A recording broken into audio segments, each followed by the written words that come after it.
আসসালামু আলাইকুম রহমতুল্লাহি ওবরাকাতুহ নাহমাদুহু ওয়া নুসাল্লি আলা রাসূলিহিল কারীম আম্মা বাদ। প্রিয় দর্শক মণ্ডলী, আপনাদের সকলকে আন্তরিক অভিনন্দন জানাচ্ছি পবিত্র মাহে রমাদানুল মুবারকের এই সুন্দর সময়ে। টিভির পর্দায় আপনাদের প্রিয় অনুষ্ঠান বিআরবি কেবল নিবেদিত ইসলামিক সমাধান অনুষ্ঠানে সঙ্গে রয়েছি মোহাম্মদ আল আমিন খান। আর আজকে অতিথি হিসেবে পেয়েছি বাংলাদেশের খ্যাতিমান আলেম দ্বীন, বিশিষ্ট ইসলামী চিন্তাবিদ এবং শিক্ষাবিদ শেখ ডক্টর মুহাদ্দিস মাহমুদুল হাসান হাফিজাহুল্লাহ, সম্মানিত প্রধান মুহাদ্দিস, মিসবাহুল উলুম কামিল মাদ্রাসা, মতিঝিল, ঢাকা। আসসালামু আলাইকুম ওয়া রাহমাতুল্লাহি ওয়া বারাকাতুহু।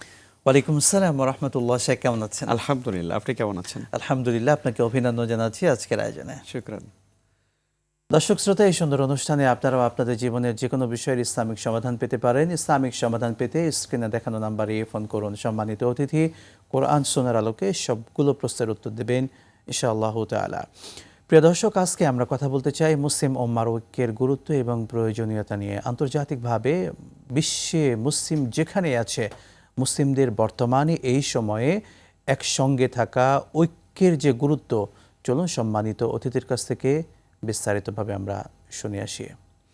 শেখ, আমরা বর্তমান সময়ে মুসলিমদের ঐক্য থাকা কতটা জরুরি সে বিষয়টি বলতেন। আলহামদুলিল্লাহ ওয়াসসালাতু ওয়াসসালামু আলা রাসূলিল্লাহ ওয়া আলা আলিহি ওয়া সাহবিহি ওয়া মান ওয়ালাহু ওয়া বা'দ। খুবই সুন্দর এবং প্রাসঙ্গিক। আমরা জানি যে বর্তমান পৃথিবীতে একটা চরম অস্থিরতা চলছে। বিশেষ করে মুসলিমরা নানানভাবে নিপীড়িত হচ্ছে, নির্যাতিত হচ্ছে, আক্রান্ত হচ্ছে। তাদের স্বাধীনতা, সার্বভৌমত্ব এবং আন্তর্জাতিক পরিমণ্ডলে আমাদের মুসলিমদের যে শক্তিমত্তা, সেটার উপরে নগ্নভাবে কিন্তু হস্তক্ষেপ করা হচ্ছে। আমরা সবাই ইতিমধ্যে জানতেও পেরেছি যে ইরানের প্রেসিডেন্ট, তিনি আসলে খামেনি, তিনি শহীদ হয়েছেন বা তাকে মেরে ফেলা হয়েছে। তো এই পরিপ্রেক্ষিতে আমরা গোটা পৃথিবীতে আমরা দেখতে পাচ্ছি যে ভূ রাজনৈতিকভাবে একটা অস্থিরতা এবং চরম একটা মানে বৈরী আবহাওয়া কিন্তু গোটা পৃথিবীতে ছড়িয়ে পড়েছে। এবং অনেক গবেষক যারা আন্তর্জাতিক বিশ্লেষক আছেন, তারা মনে করছেন যে হয়তোবা এই অস্থিরতা বা এই যুদ্ধেন্দেহী মনোভাবটা হয়তো তৃতীয় বিশ্বযুদ্ধের দিকে গড়াতে পারে। ফলে এই পরিস্থিতিতে আমাদের মুসলিম দেশগুলো যারা আমরা আছি এবং আমরা মুসলিম উম্মাহ যারা আছি, আমাদের আসলে কি কর্তব্য, সেক্ষেত্রে আমাদের কোরআন এবং সুন্নাহ আমাদেরকে কি গাইডলাইন দেয়, সে প্রসঙ্গটি আমাদের জানা দরকার। প্রথমত কথা হচ্ছে যে আল্লাহ রাব্বুল আলামিন কোরআনে কারিমে ইরশাদ করেছেন, আল মুসলিম আখুল মুসলিম। রাসূল সাল্লাল্লাহু আলাইহি ওয়াসাল্লাম বলেছেন, আল মুসলিম আখুল মুসলিম লা ইউজলিমুহু ওয়া লা ইউসলিমুহু। নবীজি বলেছেন যে একজন মুসলমান আর একজন মুসলমান হলো ভাই, আর সে তার উপরে অত্যাচার করতে পারে না এবং সে তাকে শত্রুর কাছে সমর্পণ করতেও পারে না।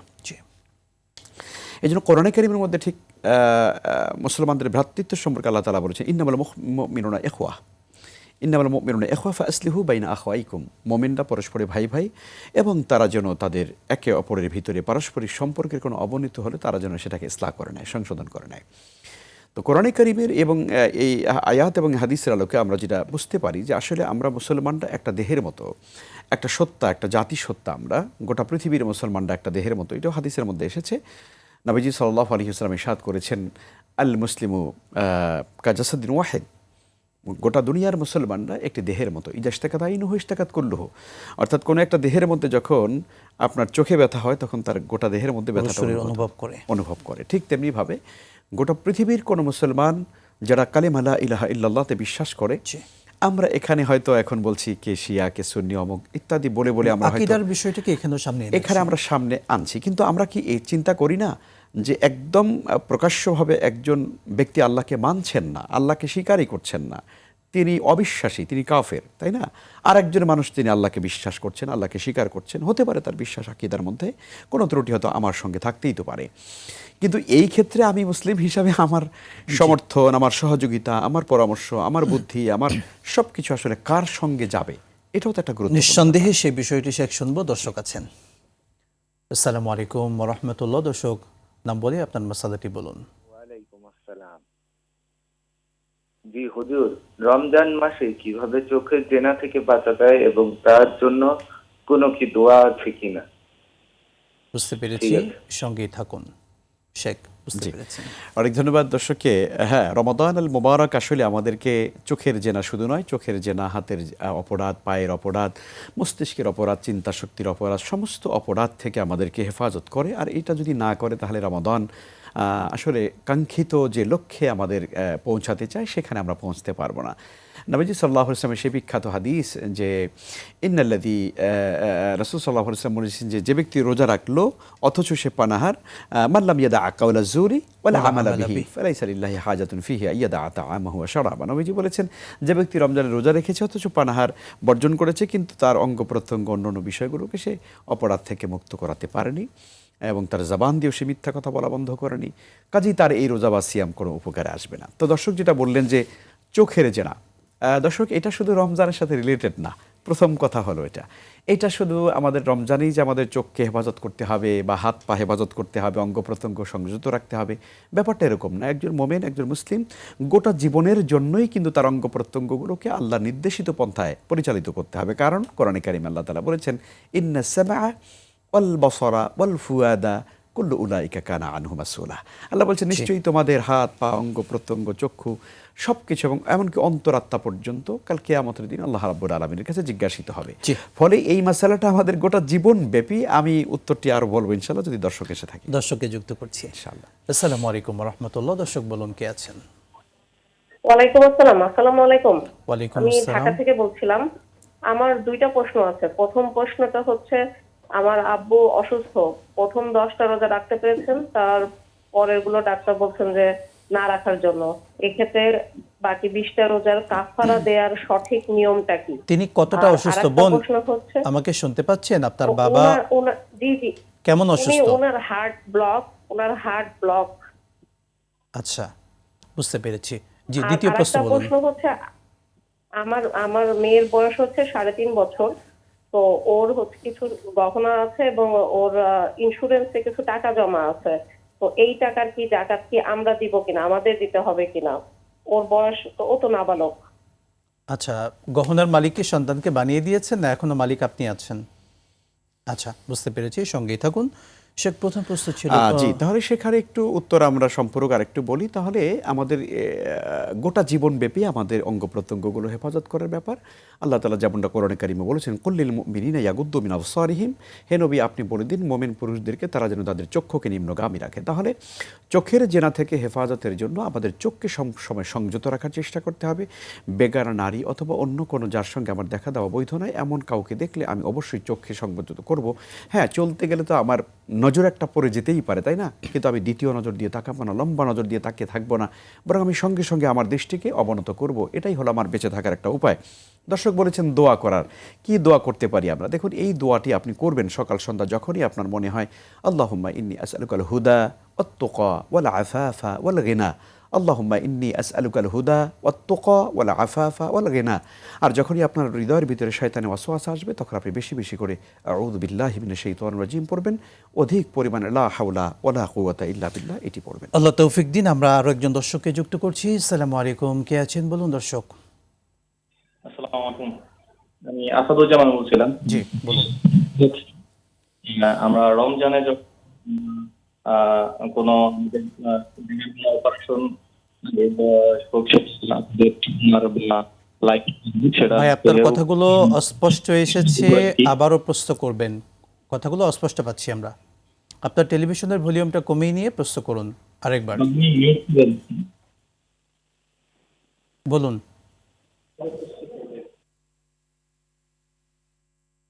লাইনটি বিচ্ছিন্ন হয়েছে, অপেক্ষায় থাকলাম, আবারও প্রশ্ন করবেন। শেখ, আমাদের পূর্বের দর্শকের প্রশ্ন ছিল ওনার বাবা অসুস্থ এবং হার্টে ব্লক, তিনি 10টা রোজা রাখতে পেরেছেন, পরেরগুলো আর পারছেন না, এক্ষেত্রে কি করবেন? জি, আমার বোনকে ধন্যবাদ জানাই এবং তার বাবার জন্য আমরা দোয়া করি আল্লাহ তাকে সুস্থ করুন। কিন্তু প্রথম কথা হলো যে ওনার বাবা 10টা রোজা রেখেছেন, হঠাৎ করে হয়তো বা অসুস্থ হয়েছেন এবং ডাক্তার পরীক্ষা করে হয়তো বলেছেন যে ওনার হার্টে ব্লক আছে, ফলে এখন রোজাগুলো রাখতে পারবেন না। জি বোন, আপনার বাবা সাময়িক অসুস্থ, এটা আপনার কথা থেকে বোঝা গেল। ইনশাআল্লাহ তাআলা উনি সুস্থ হয়ে যাবেন এবং ওনার হয়তো বা যদি কখনো আপনার এই হার্টের কোনো চিকিৎসা আরও করাতে হয় সেটা আল্লাহ তাআলা না নিক, আমরা দোয়া করি আল্লাহ সুস্থ করে দেখ।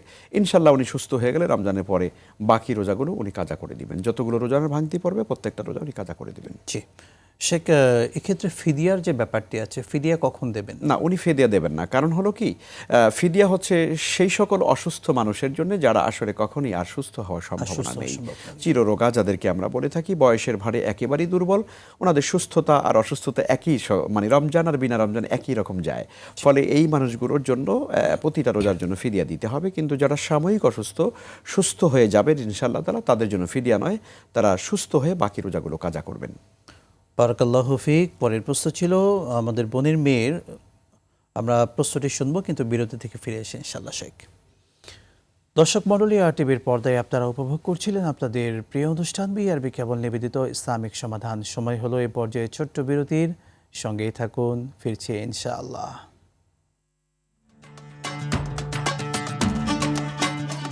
দীর্ঘপথ পাড়ি দিয়ে মানুষের আস্থা পাওয়া দেশের একমাত্র কেবল বিআরবি কেবল, বাংলাদেশের সবচেয়ে নির্ভরযোগ্য কেবল। পুরাতনও নয়, স্ক্র্যাবও নয়, শতভাগ আমদানিকৃত 99.99% পিউরিটি সম্পন্ন উন্নত মানের কপার, আন্তর্জাতিক মান, সেরা ফায়ার রেজিস্ট্যান্স সহ জীবন সাজাতে, জীবন বাঁচাতে বিআরবি কেবলস।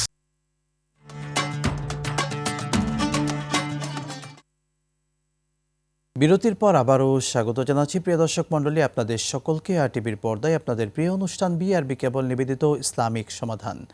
দর্শক, আমরা আজকের এই সুন্দর অনুষ্ঠান থেকে কথা বলছিলাম মুসলিম উম্মার ঐক্যের গুরুত্ব এবং প্রয়োজনীয়তা নিয়ে। আমরা অনেকজন দর্শকের প্রশ্ন পেয়েছি। সে বিরতির পূর্বে আমাদের একজন বোন প্রশ্ন রেখেছিলেন, ওনার ছোট্ট মেয়ের বয়স 3.5 বছর বাচ্চার। মেয়ের ইন্স্যুরেন্সে কিছু টাকা আছে, একই সঙ্গে তার 3.5 ভরি স্বর্ণ আছে। এখন সেটার জাকাত দেয়া লাগবে কিনা? জি, অবশ্যই জাকাত দিতে হবে। এই স্মরণ এবং যে টাকাটা জমা আছে, এটা তার আসলে প্রকৃতপক্ষে সম্পদের মালিকানা এখন আসলে বাবা মার। কারণ অপ্রাপ্ত বয়সে আসলে কেউ যদি কোনো সন্তান যদি সম্পদ তাকে বাবা মা এমনি দিয়েও থাকে, তার নামেও করে থাকে, প্রকৃতপক্ষে এটার পরিচালনার মূল দায়িত্ব বা মালিকানা, মূল মিল্কিয়াত যেটাকে বলে, এটা সন্তানের বাবা মাই হয়, তাই না? তো ফলে এই বাবা বা মা তারা যখন জাকাতের যখন আপনার হিসাব করবেন, তখন তাদের হিসাবের সঙ্গে এই সম্পদটাকেও তারা অ্যাড করে নেবেন। জি, বারাকাল্লাহু ফিক। আমাদেরকে সাতক্ষীরা থেকে আকাশ নামে একজন ভাই জানতে চেয়েছেন, আমার মেয়ের জন্মদিনে কখনো কেক কাটিনি, 5 বছর ধরে জন্মদিনের দিন আমি হাফেজ সাহেবদেরকে নিয়ে এসে চেষ্টা করি 2 খতম করে কোরআন তেলাওয়াত করার। আমার ভালো লাগার জায়গা থেকে সেটা করি, আসলে এটা বৈধ হবে কিনা? জি, অনেক ধন্যবাদ। আসলে মূলত সন্তানের দিবস উপলক্ষে অথবা যে কোনো মানুষের জন্মদিনকে কেন্দ্র করে ইসলামে এমনি বিশেষ কিছু করার কোনো সুযোগ নেই, তবে একটা ইবাদত আছে, সেটি রাসূল সাল্লাল্লাহু আলাইহি ওয়াসাল্লাম নিজেও করেছেন। তাই কাজে আমরা সেটা করতে পারি। আমরা কেক কাটা বা অন্যান্য কিছু করা, এটা হয়তো ইসলামের সাথে সাংঘর্ষিক। তবে নবীজি সাল্লাল্লাহু আলাইহি ওয়াসাল্লাম তিনি তার জন্মদিবসে রোজা পালন করতেন, সিয়াম পালন করতেন। কাজেই আমরা নিজেরাও পালন করতে পারি। আপনার সন্তানের জন্মদিবসে আপনি যদি চান যে আলহামদুলিল্লাহ আল্লাহ তাআলা আমাকে সন্তান দিয়েছেন, এই দিবসে আল্লাহ শুকরিয়া আদায় করে আপনি সিয়াম পালন করেন, তাহলে এটা সব থেকে ভালো। কোরআনে কারিমের তেলাওয়াত তো ইন জেনারেল একটা ভালো কাজ। এটা যে কোনো সময় করা যেতে পারে। আপনি হাফেজ সাহেবদেরকে দিয়ে করাতে নিজে করতে পারেন, তবে সবচেয়ে ভালো হয়তো নিজেরা করলে, আপনারা নিজে করলে বেশি সওয়াব হতো। তিনি উদ্দেশ্য নিয়েছেন যে সকল মুরব্বিদের দোয়ার উদ্দেশ্য করে, তো এইটা আসলে শরিয়াতে এটার কোনো এভাবে কোনো শেপ দেওয়া যাবে না ইবাদত হিসাবে, বা বিশেষ কোনো একটা শেপ দেওয়ার কোনো সুযোগ নাই, যেহেতু ইসলামে এ ব্যাপারে কোনো নির্দেশনা নেই। তবে জেনারেল স্বাভাবিক আপনারা ভালো কাজ করতে পারেন, দান সাদাকা করতে পারেন, মানুষকে ডেকে খাওয়াতেও পারেন, কিন্তু এটা যে বিশেষ জন্ম দিবসেই করতে হবে সেটারও কোনো ব্যাপারটি এমন নয়, কোনো প্রয়োজনীয়তা নেই, যে কোনো দিন করা যাবে। বারাকাল্লাহ। দর্শককে যুক্ত করছি। আসসালামু আলাইকুম, কে আছেন দর্শক? নাম বলে আপনার মাসালাটি বলুন। আসসালামু আলাইকুম, ওয়ালাইকুম মোহাম্মদ আসসালাম। মুস্তাফিজুর রহমান বলছি রাজশাহী থেকে। আমার প্রশ্নটা হচ্ছে যে আমরা বিভিন্ন ইমাম এবং বিভিন্ন আলেমদের কাছ থেকে শুনে আসি যে শবে মিরাজে রাসূলুল্লাহ সাল্লাল্লাহু আলাইহি ওয়াসাল্লাম যখন গেলেন এবং একটা পর্যায়ে তিনি সেটার নাম আমার মনে নাই, যেখানে থেকে তিনি একবার ডান দিকে তাকালেন তখন হাসলেন এবং বাম দিকে তাকালেন তখন তিনি মনঃক্ষুণ্ণ বা কান্না জড়িত অবস্থায় ছিলেন। তো তখন হয়তোবা জিবরাইল আল্লাহ তাআলাকে জিজ্ঞাসা করলেন যে ডান দিকে আপনি তাকায় কেন খুশি হলেন এবং বাম দিকে তাকে কেন আপনি মনঃক্ষুণ্ণ হলেন বা কাঁদলেন? তো তিনি হয়তোবা সেই সময় উত্তরটা দিয়েছিলেন এরকম যে ডান দিকের যে রুহগুলি আছে তারা হচ্ছে জান্নাতি এবং বাম পাশে যে রুহগুলি আছে তারা হচ্ছে জাহান্নামী। আমার প্রশ্ন হচ্ছে, এই যে রুহগুলোর কথা তিনি তখন বলেছেন, এই রুহগুলো কি পৃথিবীতে আসার পরে মৃত্যুর পরে তারা মানে কর্মের ফলের কারণে জান্নাতি বা জাহান্নামী, না দুনিয়াতে আসার আগেই সে জান্নাতি বা জাহান্নামী রুহগুলি ওখানে? বুঝতে পেরেছি আপনার প্রশ্ন, সঙ্গেই থাকুন। শেখ, মূল কথা কি বুঝতে পেরেছেন? হ্যাঁ, আমি বুঝতে দর্শকের? পেরেছি। জি দর্শকের প্রশ্ন ক্লিয়ার, উত্তর সহজ।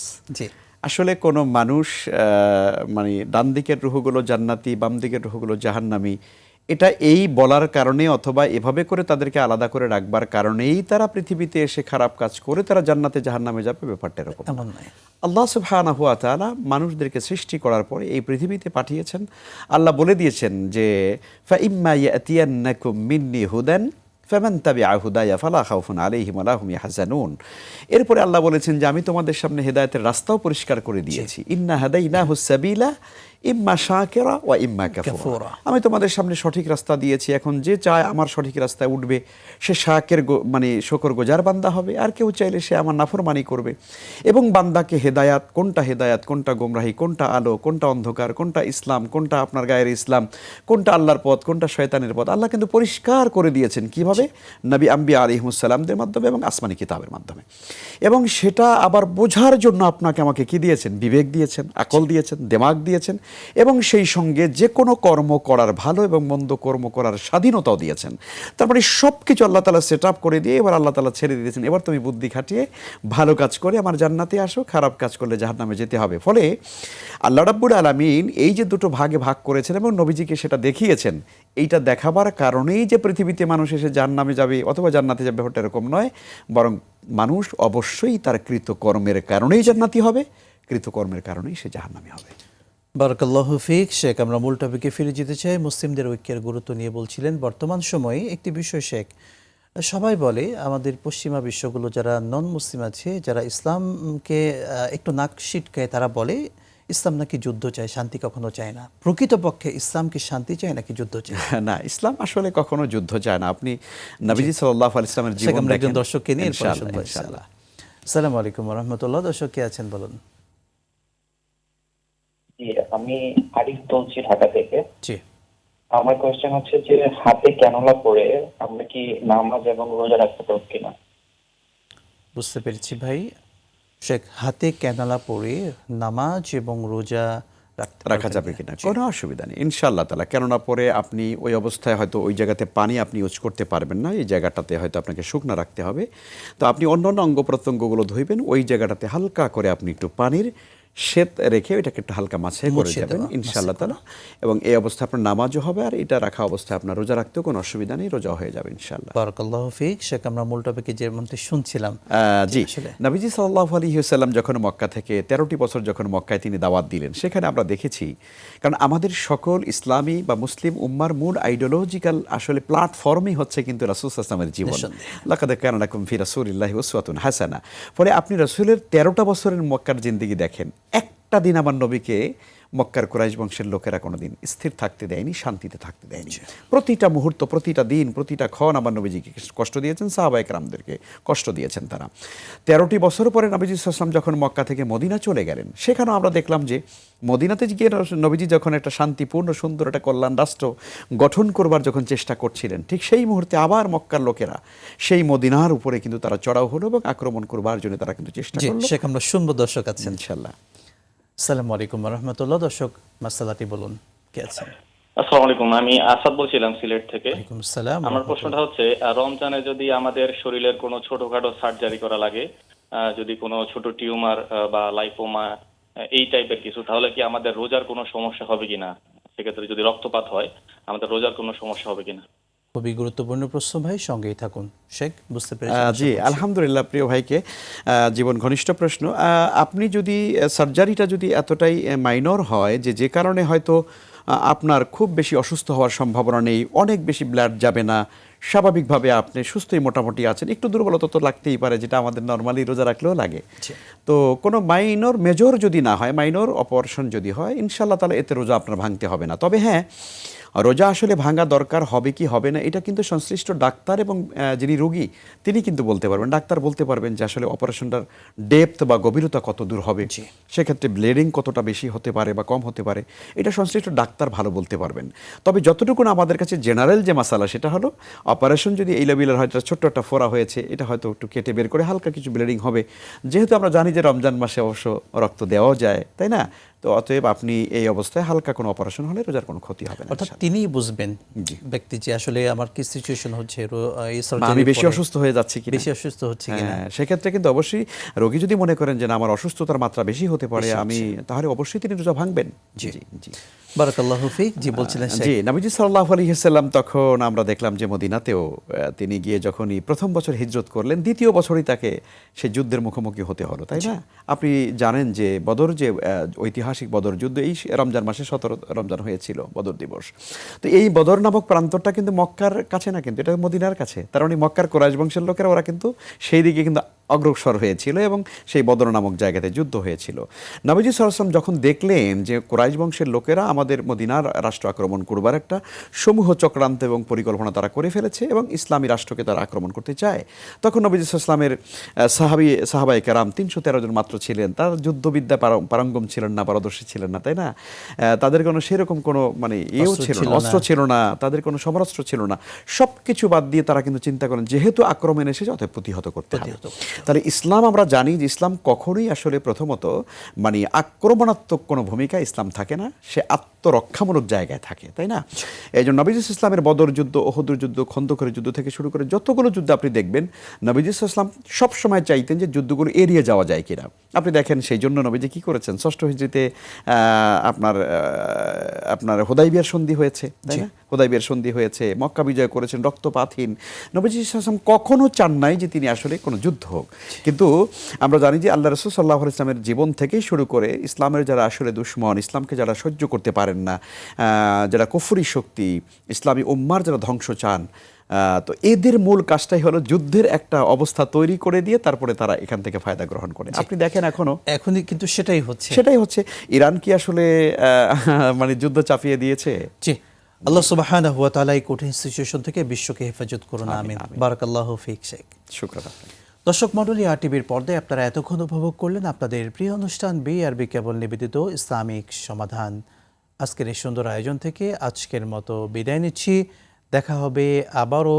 আসসালামু আলাইকুম ওয়া রাহমাতুল্লাহি ওয়া বারাকাতুহু।